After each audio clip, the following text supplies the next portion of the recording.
Diolch, Llywydd. Next to issues with the NHS, the vast majority of my postbag consists of issues with social housing. Consistent issues with housing associations has led me to question who benefits from social housing. In my experience, it certainly isn't the tenant. When social housing was provided by local councils, they weren't driven by profits and, for most part, responded to the needs of their tenants.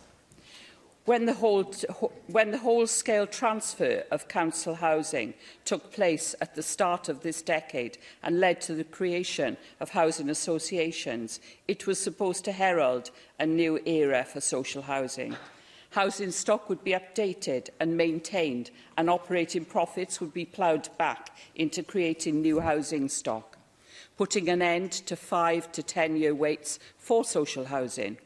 Unfortunately, this grand vision hasn't come to pass. Some parts of Wales have seen slight increases in housing stock, while others have seen decreases. We should have been building between 3,000 to 4,000 new social housing units a year.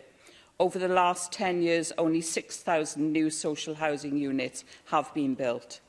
The quality of social housing has also not significantly improved. Less than 64% of social housing is fully compliant with the Welsh Housing Quality Standard. Almost 10% is non-compliant. 21,000 families forced to live in housing deemed unfit. With all of this in mind, it is unsurprising that I have been inundated with complaints about the registered social landlords in my region. And the worst culprit I may name is Titarian. Titarian, formerly Neathport Talbot Homes, was created following the transfer of 9,200 council houses from Neathport Talbot, County Borough, in 2011. Titarian currently manages 8,978 properties. Last year, they announced development of 37 new homes, 10 of which were being built upon a sheltered housing site consisting of 20 properties. 14% of their properties are not fully compliant with the Welsh Quality Housing Standard. Constituents have contacted me complaining about the length of time it takes to have repairs done. One constituent was told they would have to wait 3 years for repairs. And constituents have contacted me complaining about rising rents. Constituents have contacted me complaining about draconian increases in maintenance fees.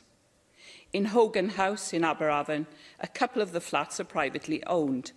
Titarian are demanding over £6,000 from each of the residents for updates to Hogan House. How on earth is someone surviving on a meagre state pension supposed to find thousands of pounds they haven't budgeted for? For goodness sake, this is a small flat purchased by someone who sacrificed annual holidays and many other luxuries that some of us take for granted in order to own their own home. They are now being told if they don't like it, they can either leave or sell their flat to Titarian. And the cynic in me wonders if that's not the aim of the exercise, to bully private owners into leaving. Constituents have contacted me complaining about the failure to tackle antisocial behaviour, and I've been informed by 2 residents that they were attacked separately.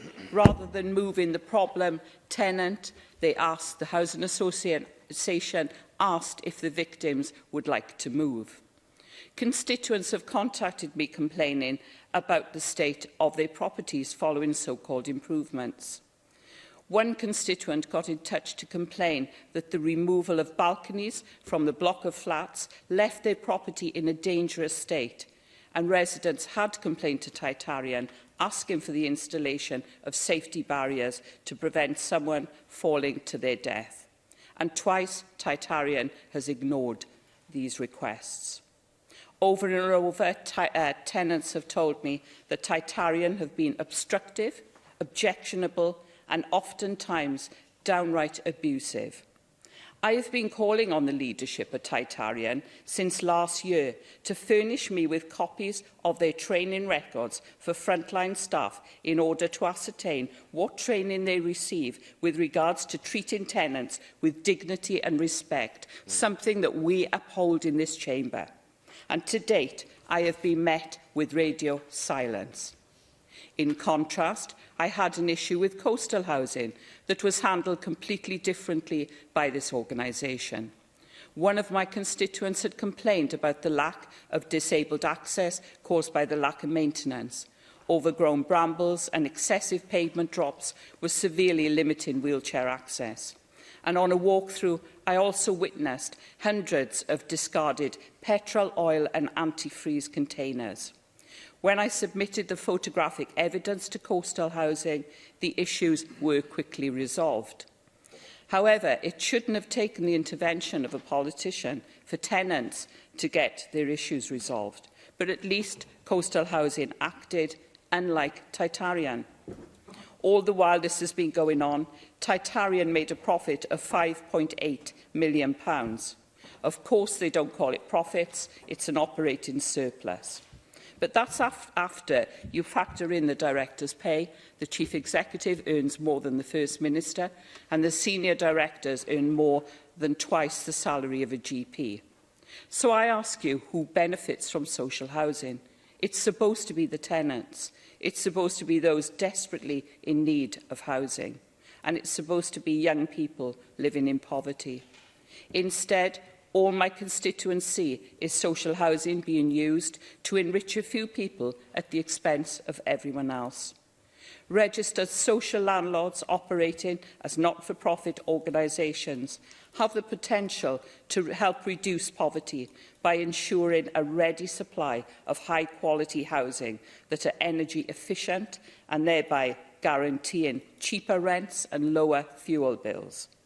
Many registered social landlords do this, and so much more.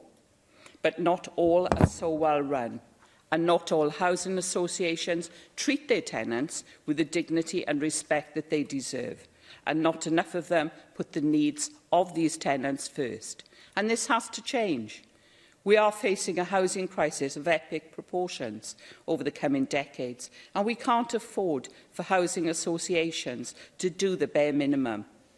Welsh Government must impose a set of requirements upon registered social landlords to ensure that they improve existing housing stock, build the 3,000 to 4,000 new homes needed each year and every year, whilst not exploiting existing tenants.